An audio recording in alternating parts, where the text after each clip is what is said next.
Welcome to Ponchatoula Live, the show where we make it easy for you to connect with the people of Ponchatoula. I'm your host, Parker Layrisson, and today I've got a fantastic guest.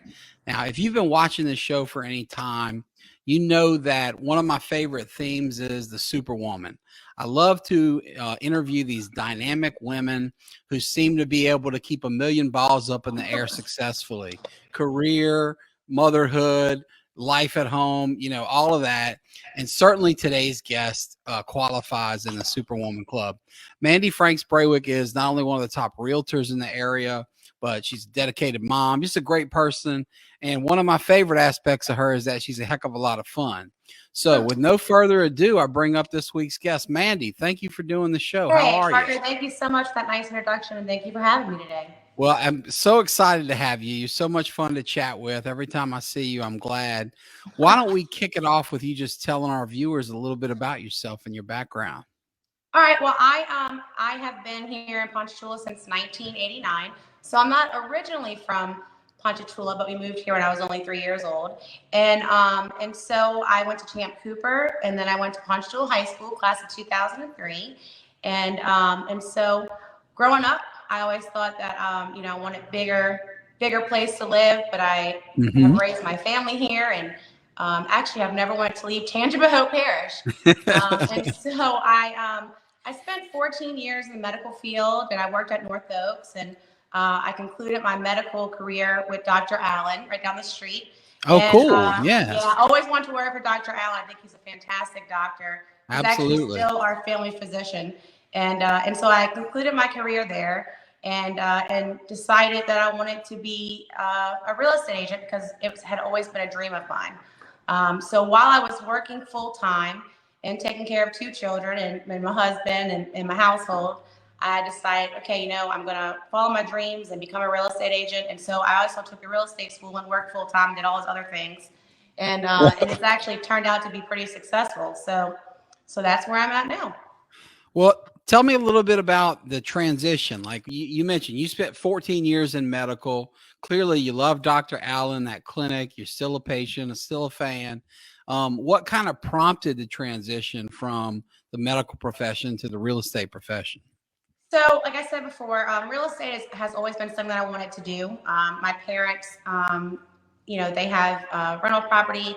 And it's just something I wanted to do. Yeah, they're very successful entrepreneurs. So I guess Yes, that gave you that entrepreneurial vibe, right? Yes. And so somewhere in between working at North Oaks to Dr. Allen's office, I said, I'm only getting older, and I want to fulfill my dream. And so my dream was to work for myself and become successful as a real estate agent. And the transition really, the nail on the head for me was COVID. COVID happened. Really? And yeah, How COVID so? happened, and it kind of changes how you look at the medical field in life. No matter what your political views are or what your personal beliefs are on COVID, it is definitely it's a real disease, and it's life-changing for a lot of people in the world.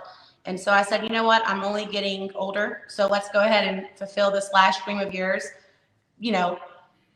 professionally. Right. And so that's what kind of wanted me that happened. I wanted to go ahead and transition there because of that. Yeah. Well, how'd that go over at home? When you come home, you tell your husband, hey, honey, I'm leaving behind this career for, over a decade. And as you mentioned, y'all have the 2 little boys at home. So you've got, family to support. What was that like, making such a drastic change? It was very easy. I have a very supportive husband. He believes in everything that I do and all my dreams, and a very supportive family. So it was kind of like one of those things where you have to prep yourself up for a big career change in your head mentally. Right. And then you bring it to the people that you care about. So I brought it up to him, and he said, you wanted to do this years ago, so why don't you do it, and we'll get through it. We'll get through the hard times. And then I brought it up to my parents. My parents said, absolutely, it's something you've always wanted to do, and now's the time to do it. So go ahead and do it. So I had full support from my husband, my parents, my brother, and all of my friends and family just supported my dream. So that was never a problem. Cool. Well, speaking of family, and specifically your brother, Justin has chimed in here, so he says for me to go easy on you, Mandy. Coach Frank's good to hear from you. Of course, your brother and my brother, very good buddies from school, and Yes. I've always admired Justin. He's such a great guy, and I'm excited to hear that he's come back here to Ponchatoula. Living nearby, going Yes. into the family business. I'm sure I'll ask you more about him later, but absolutely. one of my favorite people. And Justin, thank you for chiming in. Justin is not alone. We also have a comment here from Morgan Gordon, who says, "Hey, Mandy." Hey, So, Morgan Gordon. Morgan, thank you for watching the show. To anyone else who might be watching live, as you can see, we have the ability here to post your comment right here on the screen. So if you've got something encouraging to say to Mandy, if you have a question about real estate or anything else we may talk about, feel free to chime in, and I'll do my very best to get you on the show so that we can include you in the conversation. And with that being said, our mutual friend, Larry Macaluso. Oh, Larry Mac. I love Larry Macaluso. Larry's right now, he's actually he's about to become a real estate agent. So really, oh man, he'll be great at that. Yeah. Oh, he's already done it for years in a different aspect as a salesperson. Yeah. I think he's going to be a great real estate agent. He's my competition in the future. But he definitely is a great friend. That is, Larry Macaluso is one of my favorite people from Ponchatoula.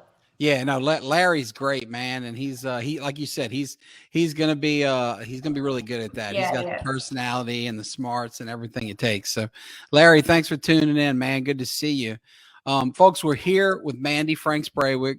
We're going to be talking about her career as a realtor and what goes into that. She's already kind of talked about the transition, but also want to dig deeper on the family stuff because she's mentioned her great family. She's got very supportive, successful, dynamic parents. She's got a great brother, a great husband, these great kids. And so why don't we take a step backwards, if you don't mind, Mandi, and tell us what life was like growing up? Because like you mentioned, you weren't born here. Your family hasn't been here, say, since mine. Like, my family came in the 1890s. So right, no, we got here in 89. So. Yeah, you came 100 years later in 89. 100 years later. Yeah, but you guys are a mainstay now, in 2021. Yes. So tell us about that transition, starting with where you came from and what that was like, and then how you were received in Ponchatoula. I mean, like you said, you're only 3, probably don't remember a ton of it, but you might have some, inkling based on what your parents told, your brother told you, et cetera, how things differed and what you liked about here. But let's just talk about getting to Ponchatoula in 89 and where you went from there. So my dad was vice president of a company that the building is actually still there. It's where the Hammond City is, right by the airport. Right. And so his company had moved from New Orleans East to that location. So we made the move over here. And I was only little, so I really don't remember New Orleans East. But, I had a lot of family that lived. My aunt and my uncle lived in the West Bank for a very long time. And my grandparents lived in New Orleans East until my grandfather passed away in 95.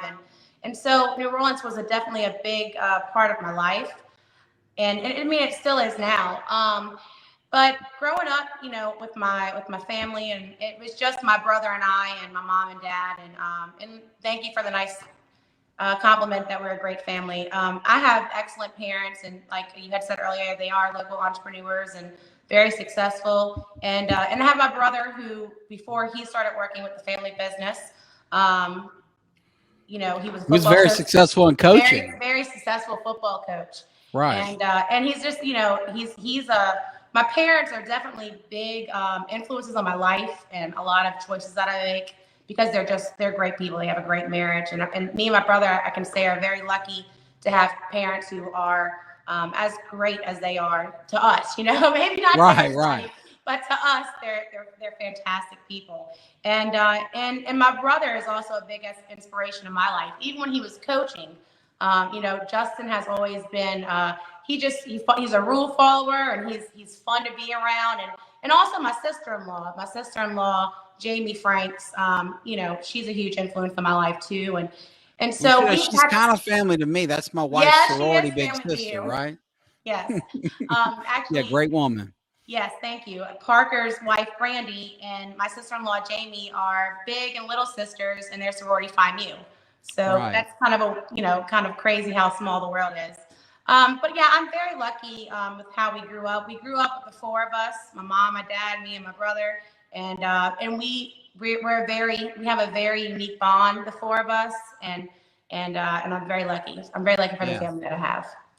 We have a little family of four at my house, and I love it. It just feels Yes, like me a too. perfect little size, and they gang up on me and have a lot of fun picking on me. You saw a little bit of that before you I saw got a little here. bit of that just now. When Mandy came up here, I was finishing up homework with my kindergartner, Luke, and he took that free moment right after his last assignment to make a sign that said "No Dad" and post it on the door. So no dad, kicking me out of my own office here. So that's the kind of normal irreverence Right. at the Layrisson house, and it sounds like you guys kind of grew up with something similar. Now you're the baby sister. What's the age gap between you and Justin? And me and were Justin y'all in are high school at the same time at all, or was there any never. We were overlap? never. Okay. Me and Justin were never at the same school at the same time. Justin is 4 years older than me, so every time, like whenever I was going to be a freshman at Ponchatoula High School, Justin was going to be a freshman in at SLU. So and so the only connection I really had there that were his friends were because it was your brother Louie, and then Ben Valit, and just people that Justin was in Key Club with. They kind of always had my back, So just people from Key Club, and then but we were you never had a few little extra big brothers, even though he had moved on to the college ranks. Extra few big brothers. So we were never together at school. So like whenever I was starting junior high at Champ Cooper, he was already a freshman at Ponchatoula High School. Right. So we were never together. Yeah. Well, Louie and I were kind of like that. By the time he got to PHS, I was like 2 years out. And so you have some overlap. Some of the young Key Clubbers that I hazed when I was a senior were around to give him a hard time. Right. Your brother probably left a kinder, gentler legacy behind than I did. I don't know that aspect. He rolled around with Joe Ernst and Ryan Leshier, so I don't know. Yeah, right. True. We were all pretty wild at that stage in life. We've got several more of your friends have chimed in here, so I'd love to share that. Courtney Wagner Threaton says that you are awesome. So thank you, Courtney, for tuning in. It's really nice of you to share. And Alexandra Pugh says, hey, she's wishing you lots of success, and she's very proud of you, friend. I love Alex. Yeah, Alex and Steven are great, and I just love that whole Pugh family. They're wonderful people. Yes. In fact, my youngest, James, my preschooler, was talking up her nephew, Brady Pugh, this morning. When I asked him who his best friend was, he said Brady. So they're neat little kids. We're here, folks, with Mandi to talk about her life, her personal life, her background, but of course her profession also. Earlier, she shared with us that transition from a long career in medicine at North Oaks and with Dr. Allen into her dream of real estate. I have a few questions about real estate, and we can get to kind of the X and O's of it later. But right now, I guess what I'm kind of curious about is you had some concept of this because your parents were property owners, and you guys have rentals, and as far exotic places like the beach to local places, etc. Right. But in what ways has it kind of lived up to your expectations and dreams, and in what ways perhaps has it disappointed and been more of a challenge than you expected? So I would say that what I thought it was going to be is a bit different. Whenever you take this real estate exam, if you talk to anybody that's in real estate, they'll say they never understood how hard the test was and that no one passed it on the first time. And so the real estate aspect for me, getting clients and talking to people has never been an issue. What's disappointing about the real estate world is how little people know about how to buy their first home, or how credit scores work, or how any of that stuff works. That's the disappointing part about it. So, I try to make sure that I take the time to explain this process to everybody and work with different local businesses and business owners in the real estate world and try to help people educate themselves. Whether you own a home now or you want to buy a home in the future, I want to make sure that I educate people on how that process goes. So when it does happen for them, it's not so stressful, And right. Yeah, right. And and I'm so glad you mentioned that because I love your focus on education. It's real similar to me. I wrote a book about injury law because I noticed this giant gulf between what people really know and what they need to know. And you seem to be talking about the same thing, just different profession. At my house. Oh, hopefully you'll never When you never first need wrote it it, again. when you first wrote it, I got a copy of that since in my house, so I have it. You know, I love that book because you know you don't have to read it if you don't want to. My mom read it cover to cover. My dad got about 5 pages deep and abandoned it, and will never go farther.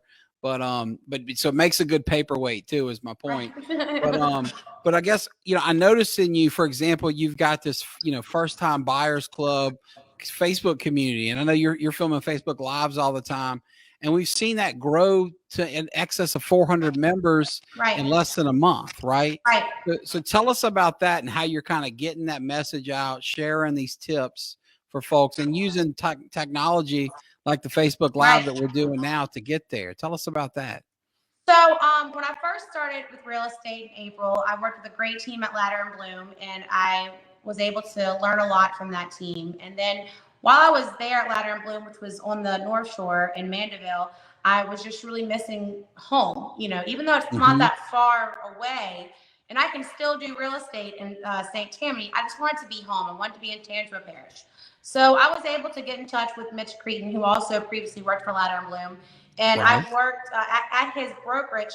He had a lot of real estate agents that I know personally, like Kelly Jenkins. I know she's a friend of both of ours. Oh yeah, sure. That we know Right. Kelly is Duke's mom. You know, once you hit a Yes. certain age, we're all just somebody's Yeah, mom or that's dad. so But and no, so's mom and dad. Right. Kelly and Bo, and that's a great family, great Great people. family. They're She's a a great family. And she's terrific also a great real realtor. estate agent. And, Yeah, Tiffany Pierce and Stephen Gillis and Tristan yeah, Payson, all just all awesome these folks. great real estate agents. And so, when you sit in these meetings and you listen to all this education and then you start getting clients of your own, you Hmm. realize that, hey, okay, so let's go look at these houses. Do you know what you're pre-approved for? And they say, what's a pre-approval? And then you have to stop and instead of thinking, oh God, here we go, this person doesn't know anything about real estate. I took that as, maybe it's time to start educating people about how this works because everyone has children, Hmm. everybody has grandchildren, Right. everybody wants to buy their first home eventually. So I told myself, wouldn't it be great if I got people who work in this business, who are not just real estate agents or real estate brokers, but people who are in title companies like Jeff Luscious here, and people Yeah. who are in insurance like Robbie Rhodes at Insight Yeah. over here at Gateway Ford, and people, Hmm. different people of the business, inspectors, appraisals. I mean, Hmm. all these different aspects go into buying a home. And so Right. what my little Facebook group, it's really grown within the last 2 or 3 weeks. And we do Facebook Lives 2 or 3 times a week. And we sit down, I sit down with my co-partner there, Jessica Glass. She's a lender Uh-huh. and she's very, Well, very. speak of the devil, Jessica's got a comment here that she's so glad you went into real estate and she loves working with you. So, I love that woman. She's I love working with her and Miss Pat Graves over there at mhm. Gateway Mortgage, and of Yeah, course Miss Pat's Rick wonderful. Sedberry. He's a great guy to work with too. Yeah. But me and Jessica, we just we're very similar in life, so we like educating people. We both like talking a lot, so that kind of works well for our Facebook lives.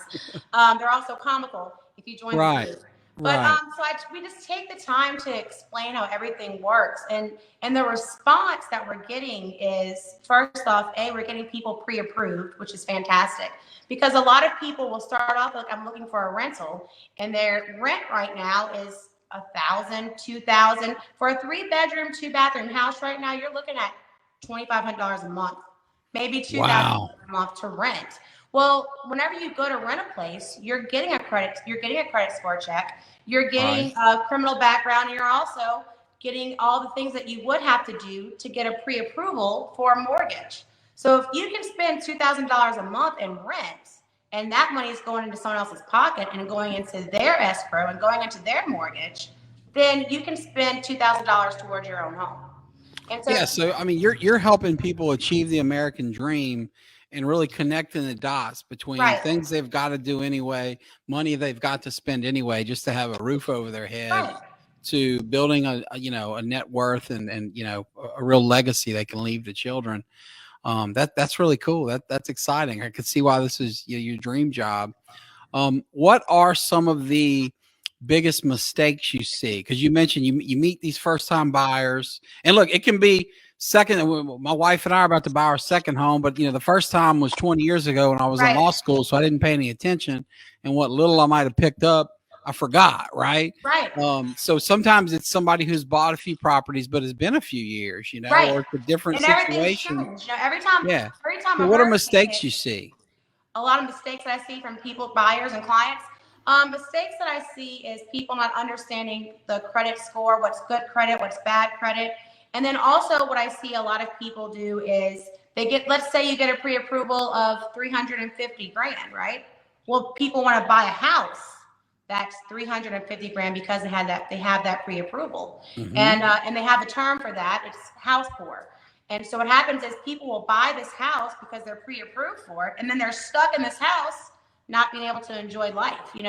Just because you can buy a house that is $350,000 because you're pre-approved for it does not mean you need to go spend that money on that house. You have to live inside your means.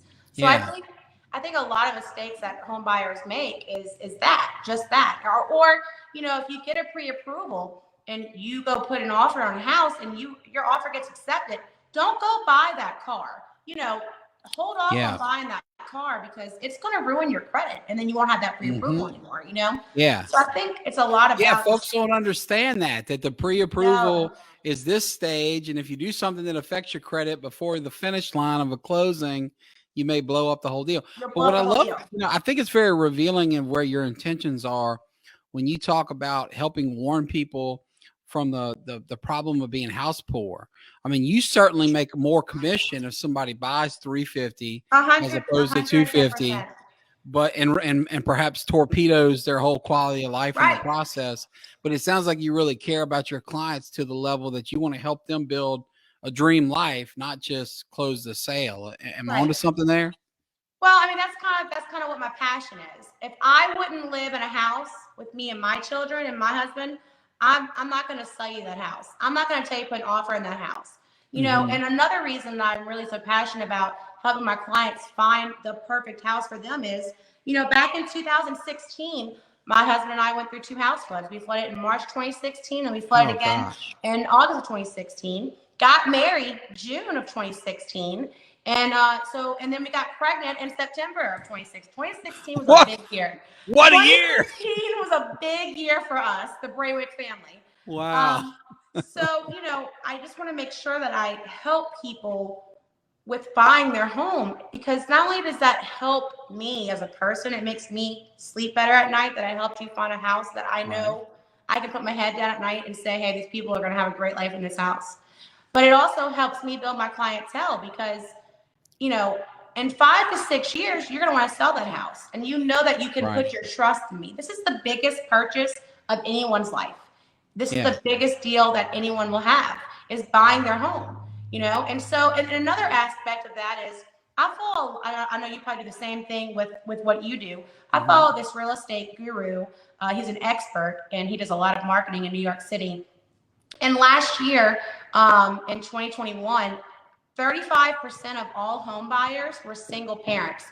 30% of that 35% were single mothers. Wow. Single mothers. Wow. So that's a huge thing, because I mean, I'm not a single mother. Like I said before, I have a great husband. He's just like you. He's very hands-on with our 2 boys. Right. But that's how amazing is that, And that in our Facebook group on Wednesday, we're actually sitting down, me and Jessica, with an attorney, and we're going to talk about. We try to keep it light in our Facebook group. We try to keep it fun and educational. But next Wednesday, we're going to be talking about successions, divorce. And in the times that we live in with and COVID, that's so important because that's real life, right? I mean, everybody is going to pass eventually, and for property to change hands, you must have a succession. Right. Half of all marriages end in divorce, and plenty of people who never got married in the first place are fighting over kids. Family law, divorce, custody, etc. is part of life. And I love that you're bringing that message to folks and helping them. And I know, you mentioned Jeff Leicestershire earlier. Haven't you already interviewed Jeff in your I did. in your group? I was very thankful that Jeff sat down with me and we talked about what a title company does. Because I think a lot of people think that Jeff and them are just there with a big sign that says "Welcome Home," and they don't understand what goes on behind that. I mean, Yeah. Oh, yeah. a And look, and lot goes Jeff's, into he's that. got the biggest, best title company around. Yes, He's built it from the agreed. ground up. Of course, he started at PHS with all the rest of us over there. Your brother and that Well, gang. listen, hold up. I'm not with the rest of us. I'm much younger. True. I'm much younger than the rest of you. Good point. Good point. His little brother, was even too old for you. You're younger than all of Oh, them. listen, Ryan and Justin are still best friends to this day. And listen, I make fun of them all the time because they're getting old. No offense, Yeah. Mark. I didn't No, say hey, you. you see, I there's a didn't lot say of you. gray in here. There's a lot of Yeah. hair falling out up top. You don't Right. have to tell me. I get it. I've been old. I'm older than everybody we've mentioned, so I've been old a while. But circling back to Jeff and your group and the importance of entertaining these attorneys in the fields you mentioned. In Jeff's instance, he's the preeminent expert in real estate Right. title law. And so, and he runs this giant company that now employs about 100 people. He's been on this show to talk about it. So he can help you not just talk about how to close on your house, but if you've got an interest in, speaking of chasing dreams and building a big business out of nothing, Right. there's somebody you're bringing that's just a real authority. You're bringing other attorneys to talk about other issues like estate planning and whatnot. But it sounds like you're really doing everything you can to enrich the lives of the people in your group, because that's some pretty high cost advice there. I know they're not giving actual legal advice on this show, Right. but to sit down for any period of time with a lawyer of Jeff's caliber, that's worth a lot of money. So it's cool that you can kind of leverage your relationships and your stature in the community to bring that info to others. So that really sounds pretty and the neat. thing about that is too is like, and I'm pretty sure with what you do, I don't think people probably realize, and I could be wrong about this, but I'm sure that you've had clients that have had people pass away in car accidents. Oh, absolutely. Yeah. And that I've had clients pass away from COVID. You mentioned earlier what a real deal that is. I mean, I've had a staff member lose her father to COVID. I've had. Listen, my best friend, Tammy Kraft, she's married to Jesse Kraft. They recently lost Jesse's mom, dad, and grandmother. Oh, goodness. And Jesse also had COVID, and he's a young man. I mean, he's a young man of 34, but he was in the hospital. He was down for months. So it's a real, Wednesday's live is going to be very important because it's a very real thing you have to know about. You have to know how a succession works. People who are your age and even to my age are getting cancer nowadays. So these are very important things that you need to know about to help rest at night. If you have a husband or a wife who is in a high risk job, a first responder, I mean, your brother, you know what I'm saying? Right. These are high risk careers and anything could happen. If you have someone that works in the plants, you just have to know how to protect you and your family. Well, no, you're right. And look, I got to tell you, you hate to talk about this, but it's reality. Right. But it could happen to any of us on our ride home. I mean, I have the rear view mirror of roughly 20 years practicing law. And as an injury attorney, unfortunately, the saddest part of that is wrongful death. But it happens all the time. I've seen dear family friends lose loved ones from drunk drivers, from just regular old bad luck. But I mean, if you read the papers, you'll notice it's happening pretty much all the time. So we can't take any day for granted, No, you can't. And you can't. And I mean, we even have airplanes falling down the interstate. I mean, you never know what's going to happen. You never know what's going to happen. So you have to be prepared. Yeah. Well, speaking of be prepared, you mentioned some mistakes people make and how you kind of help address that.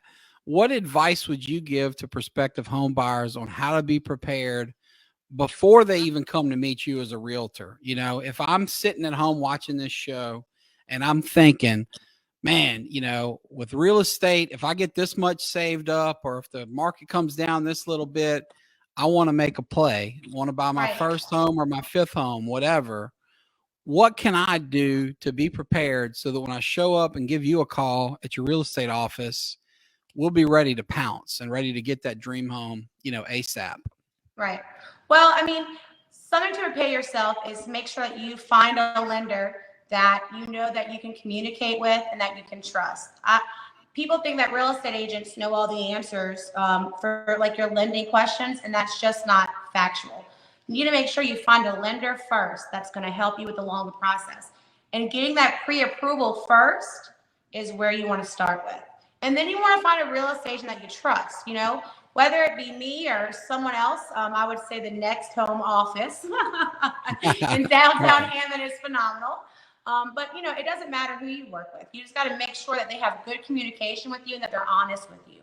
You know, I have a lot of friends who are brokers. I have a lot of friends who are real estate agents, and each one of them brings something different to the table. And you have to make sure that you can trust the person that you're working with, that they're not just worried about that, you know, making that sale, Sure. that they're worried about you and your family, you know, that they know things about you, that they know, you know, they just know about what your wants and needs are. They're not going to put you in a bad situation. You know, if you've never been through a house flood, or even recently with Hurricane Ida and had some damage to your house, Right. That's so heartbreaking. I mean, it changes your life forever. It really does. You know, it impacts you in a huge way.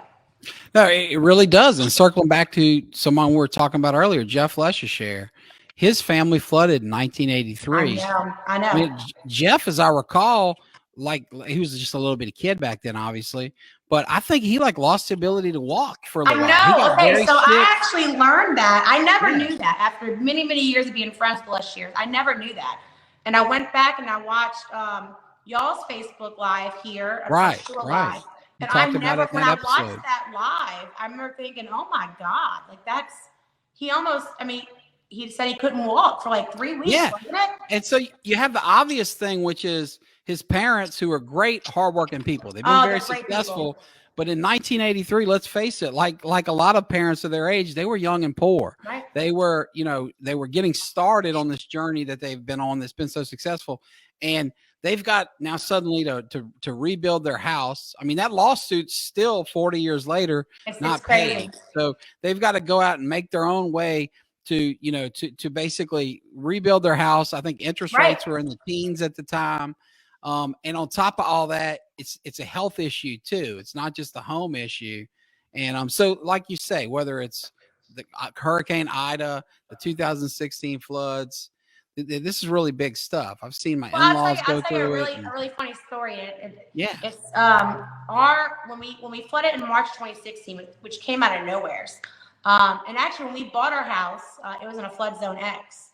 And then right before the 2016 flood, not the August, but the March flood, they changed us to the highest flood zone. What? So how crazy is that? So at the time, Joseph, he's our oldest son. He's 7 now. I think Joseph was, he was 2. Maybe he was almost 2 years old. And so I had called my mom. I said, Mom, the water is like right in the threshold of the house. And she said, listen, let my baby sleep. Let him sleep. And then in the morning, y'all get out. I said, okay. Yeah. So we all fell asleep. You know, my mom was like, let my grandbaby sleep. I'm not worried about my daughter, my grandbaby. And so we let him sleep. We all fallen asleep, and we woke up, and there was water. We couldn't get out. And, you know, you can't have a 1.5-year-old stuck in this house full of water. Right. And like you say, he's your baby. That's your firstborn. So it's not like you're some grizzled veteran mom with 7 kids, and he's the last. Me, my husband, and our 1.5-year-old. Wow. And so we get out the house, and we're getting rescued by the National Guard, and Joseph says, water. And we're like, oh, it's the first time he said water. We're like, oh, good job, buddy, good job. And the whole time we're thinking, oh my God, what are we gonna do? We're in a real crappy situation right now. Like, yeah, you said water, yay. Hey. Talk about making a lemonade out of lemons, right? You have to. That's great. Well, let's talk about Joseph and his brother Jack and what motherhood means to you. Because how many years apart are your boys? They're 3 years apart. Okay, so 7 and 4 roughly. Yes. We're dealing with here. Yes, not too unlike my 2 boys who are 2 years apart at 5 and 3, soon to be 4 and 6. You know, is your house as chaotic as mine? I mean, what's life like as a working mom? My house is unbelievably chaotic. I don't know if there's any mothers that are watching that have 2 boys at the house, but I'm gonna tell you, like I told you before, they like to beat up on each other and make fun of each other and you know, pick and poke at each other. And Joseph, I can tell you, Joseph is very he's just really like, he's into like Legos and, you know, Minecraft and building Yeah. things. And Jack, who looks just like my brother and my dad, he is a tank, man. He is going to be. He's I don't know. He's going to be. I hope he's in business because he's such a smooth He's a talker. Frank's tank, huh? Oh my God, he is something else, man. He's something Yeah. else. Well, that's like mine. The big brother is, I think, overestimating his natural big brother advantage, because I Right. think the young one in my family is going to be the bruiser, and that's what happened Same. to me. I was 18 months older than Bree, so I could whip him for a while, but he Not kept now. growing up, and it caught up with me, Not now. and that was before I even started carrying a gun to work. Now I don't even go near him. But yeah, you got to watch out when you're scrapping with brothers. Well, let's talk about that angle here, because clearly you've been very successful. Clearly you're doing a great job with your kids. What is the secret sauce as a working mom to trying to turn this chaos into success? I mean, are there any tips you'd share for, other moms or soon to be moms or aspiring mothers on how to kind of have it all and be able to maintain a successful career while doing everything you need to for your kids? Right. So my mom and dad, like I said, we've talked about it before. They own their own business. My mom always made every practice and every game and every dance recital, and she always made everything for me and my brother. And I remember when I first had Joseph, and I was still working full time at North Oaks, and I would get home and tell mom, like, oh my God, there's clothes out everywhere, and there's this and there's that, and the house is a mess, and I don't know how you did this. I remember always telling her, I don't know how you did this. And the older I've gotten, not that I'm old and wise or anything, I'm definitely not old. I don't know how wise I am. But, I would say how to handle it all is, at the end of the day, if there's dishes in the sink, they can stay there. If there's clothes in the dryer, they can stay there. If your kid asks you to sit down and play with you, hey, you want to come play dinosaurs with me? The answer should always be yes, because at the end of the day, life is so short, and you have to make sure that you take the time, of course, to work and put everything kind of in a compartment, but you have to take time to enjoy life, because not all of us are like Betty White. We all don't live to 99, and so right. So you want to make sure that I would say, just kind of take a breather, and everything's. And my mom always says everything's going to be okay. And I have a friend, Erin Wallace. She's actually the director over here at Twin Steeples. And Twin Steeples, right? Yeah, I love Erin, and she always says this thing. It's people like, hey, Erin, how are things going? It's fine, everything's fine. So that's what I would say is, listen, everything's going to be fine, everything's going to be okay, and just enjoy. Take a deep breath. It doesn't matter what's done and what's not done. Yeah, no, I love it. That's great advice. And you're right. Life is precious and it's short. And I think of my dad, who lost his father when he was only 16. I never knew a grandfather on either side. Right. So we don't all make it to Betty White level or Reggie Peavy level, to where we live these long lives. Right. The Peavies. I love the Peavies. I mean, when Mr. Reggie was on the show, he had like 4 great grandkids on the way. And I mean, the count was just staggering. And he's such a hero and such an amazing man. They never miss church. My mom is never. He and Mr. Russell were just the best, and their mom love story is so amazing. He John. basically proposed to her on the first date. Right. And they never miss church. I think that's the secret to their success. Is the Peavy family never misses church on a Sunday. I'm looking here. I think it's in my car. I've got a rosary Mr. Reggie made me. Such a neat guy. But you're right. Yeah. He's so dedicated to the church. Well, let me ask you this. We've talked a little bit about your career. What about your career really kind of gets the juices flowing? And this can be in a positive way, like, this is what excites me and gets me up in the morning, to help somebody get in a house. Or it can be saddening. This is what breaks my heart when I see somebody who can't get a home, or pisses you off when you see a deal go bad and it was preventable, and maybe some shyster did something. And but what are the things about real estate law and your professional life to kind of get you emotional and really get the blood flowing? Because I think it's a big dream. I think it's a big dream of everybody to be a homeowner. I think it's a fantastic goal for everyone to have. I have a client, and I'm not going to say any names. I got a phone call randomly, and in today's world, you get a lot of, like, fake calls, robocalls. I got a phone call from a client, and she said, I live on the South Shore, and I have to get out. I'm a single mother of two, and I literally had to go to my mom's house in Slidell because there were gunshots outside of my window. And I ended up working with a lender for her. We were able to get her pre-approved for a very small amount. But I was able to get her over here on the North Shore, and that drives me. That drives me to help everyone, because you never know what anybody's situation is at home. You never know. Right. You never know what's going on in people's home life. Okay, it doesn't Yeah, matter. like things we take for granted, like basic safety. Right, basic Yeah. safety, and Wow. so that's what drives me. What also drives me is, I have a lot of women in my life who are successful with their careers, but also successful business owners.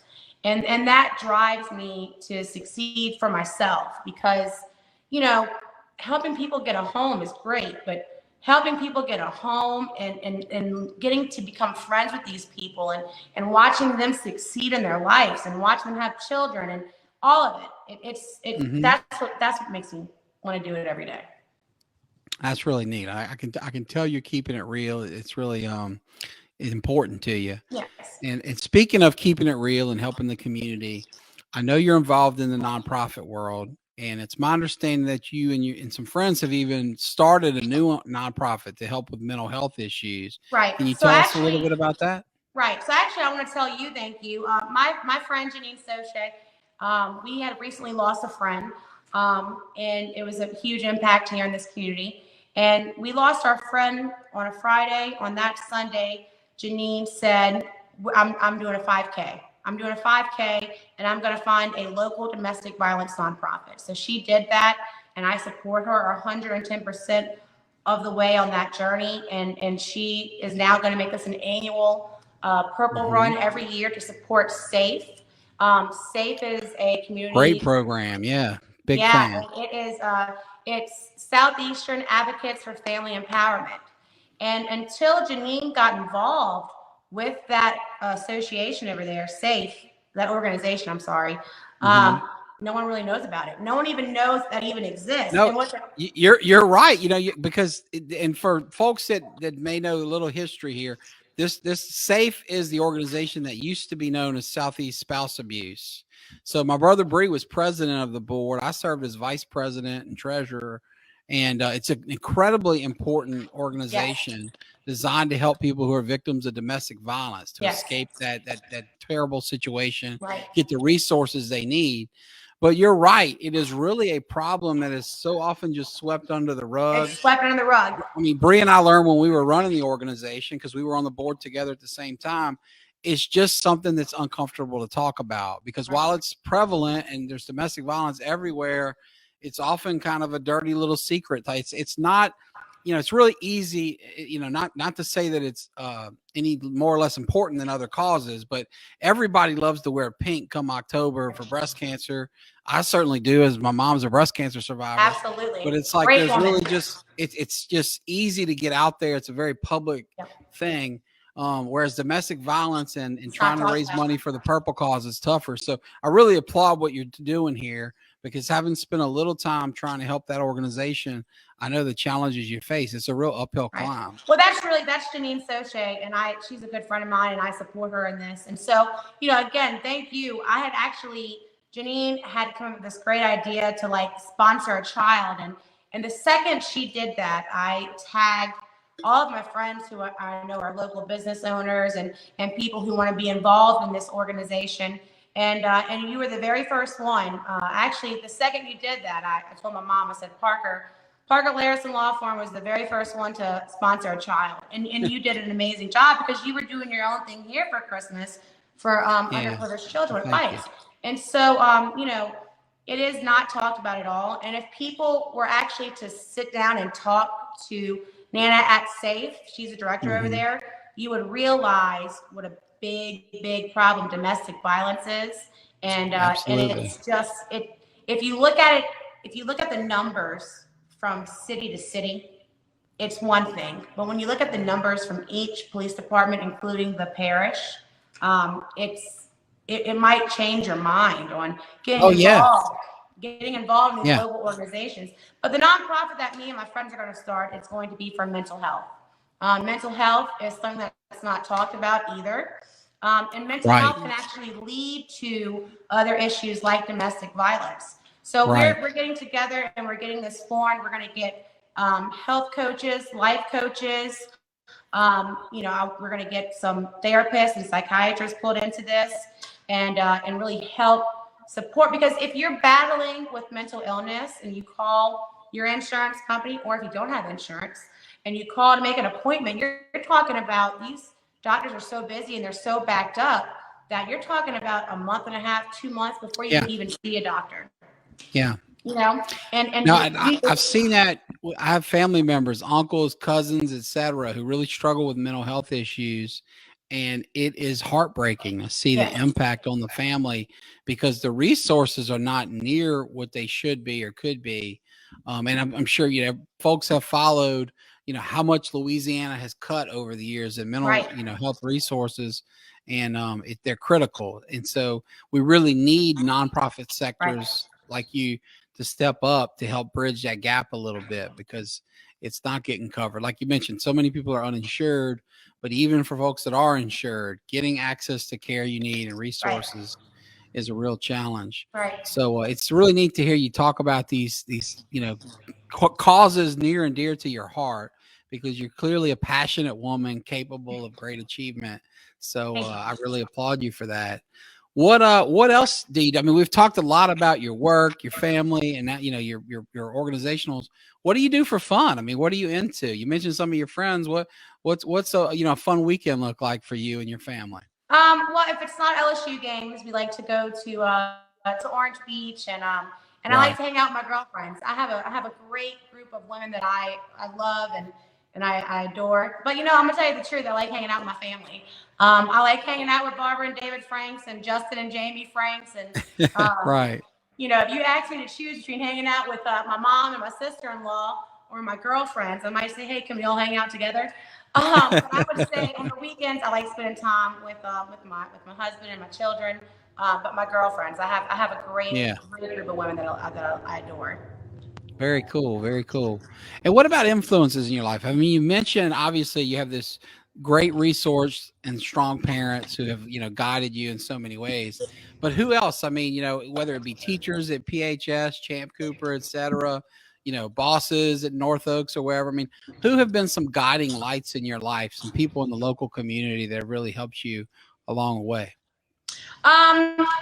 That's a tough question. Like besides my family and my friends, I would say an influence in my life. I had two great grandparents. My papa, Curtis Paul Franks, and my grandmother Marie Franks. And they're no longer with us, but they were just amazing people. My grandfather was in 3 wars. He was in World War II, Korea, and Vietnam. He was a true American. Wow. And oh my gosh, what a hero! Oh, he was. And then my grandmother was this short Sicilian who, excuse my language, didn't take anybody's shit, and and she passed away too. But they were just. I'm married to one of those, by the way. Oh, Brandy's not that short. No, she's not that short, but she's that Sicilian, and she doesn't take any guff from me or anybody else. And then another influence in my life. I had a teacher, Miss. I can't even think of her name right now because you asked me this question. I'm sorry to put you on the spot. I know. Miss Flesher, Sylvia Flesher. And I ended up becoming close with her again later on in life.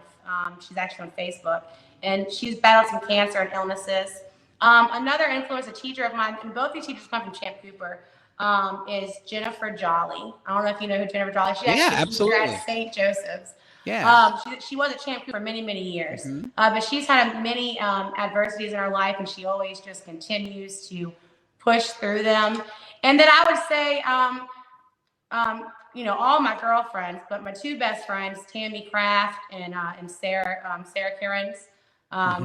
They go through so much, and they're inspiring women to me as mothers, and just they're huge supporters of me. So those are my influences. That's so cool that you've got that community around you, and I can tell what a giver you are. So it's good to see that you are receiving some support from your girlfriends and your mentors and others. Now I know I promised I'd get you out of here by 6 because you are such a great mom, and those boys are missing you, I'm sure. But before we go, first I'm going to ask you how people can contact you if they'd like to Okay. talk about real estate stuff, and then we'll wrap up with anything else you might want to talk about. But for now, if you wouldn't mind, how can we contact you? What's the best way to get in touch with you if we're interested in real estate? Yeah, well, I'm always on social media, but my email address is all lowercase and it's just Mandy at NHREP. Or my phone number is 985-981-1672, and that thing is always with me. As you can see, I have a lot going on. Yeah, I see a lot of missed calls and messages there. That table's probably been buzzing the whole interview. I turned the vibration off, so it wouldn't disturb me. Well, that's cool, and I want to thank you too. You are the first guest to bring me coffee. I know. I'm happy that you've been able to drink Yes. yours. I haven't been able to drink mine. I greatly appreciate that. You're 50 episodes in. You're the first one to think of me, so I appreciate that. And before we go, Mandy, why don't we conclude with anything else that's on your mind? Anything you'd like to share with our viewers, whether it's just a thought on your mind or something on your heart. But what else have we not covered that we ought to share with folks before you go? Two things I do want to say. If you need me for any real estate needs, whether that be investment properties, selling your house, buying a house, helping educate your children or grandchildren, please don't hesitate to reach out. I work at a great brokerage over here in downtown Hammond, Next Home Realty, and I work with a lot of great real estate agents, so don't hesitate to reach out to me. I'm always available. And another thing that I want to bring up is I want to congratulate the LSU Tiger Girls. We have a lot of local dancers on that squad that are from this area, and I want to congratulate them. Dylan's sister-in-law, London Daniels. Yes. Tiger Girl. Yeah, a lot of local dancers head that way. A lot of local dancers on that dance team, and that's a great message to send to young women. Actually, one of the coaches, one of the dance teachers for my niece Rory, she's actually a Tiger Girl. Cool. Wow. I can't think of her name right now. So I just want to congratulate those women because we do have a lot of them from this area. So you're dead on. That's exactly right. And that was a great accomplishment there. National champions in hip hop. So that's crazy. That's really cool. Well, this has been so fun. I knew it would be because you're always just a bundle of energy and goodwill and fun. One of my favorite people to talk to. So thank you for sharing your special energy with us on this show. And if you don't mind, Mandy, I'll ask you to consider after the show, when you catch up after all those messages and hugs from your sons and whatnot, if you would share that contact info in the comments below so that people watching can get your info there. And a lot of us are too lazy to dial now. We'd rather just click. It's fine. But folks, as you can tell, Mandy is a real person who's keeping it real. She is, she means what she says. She's so sincere. She's so smart. And she could help you in so many ways, professionally, personally, or otherwise. So to our viewers, I want to thank y'all for sticking with us this long. Mandy, thank you for doing this. Thank you, Parker. And Ponchatoula Live will be back same time next week. Y'all take care. Bye.